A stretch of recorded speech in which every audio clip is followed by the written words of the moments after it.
Winteen yooyya galchumi keessan dhagaa babaarofayyaa nageenyi keessan baraadha maarree galgal kan guyyaa har'aati wanni dhufne isin eebbifna eebbi keen argitee bunqalaa kanattu booran irraati kiiloomeetira 670 qaqqab yaaban irraa dhufe haadha kiyya duraa erge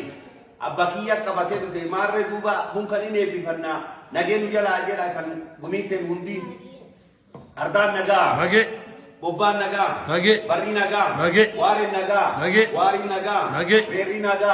Dedi naga, Yain naga, Bobin naga, Usagose naga, Jolem Kuchu naga, Diren naga, Diren Diridi ban naga, Iban Golba Didi naga, Malbe Golbon naga, Kapuwa son naga, Tulan Salen naga, Badan Sadam nage, Badan Sadam Borana nage, Oromon Tene Bakubachu nage, Anturi Oromia Pepine nage,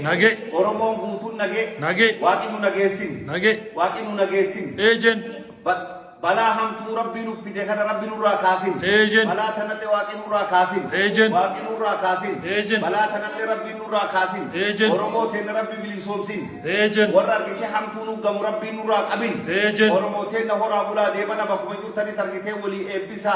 Laftike Nargite Hanaga Hata to Argiteka, Gabrumman Rahidam Bukatu, Rabbinu Gorina, Nagake Nujirada, Horabula Devana, Agent.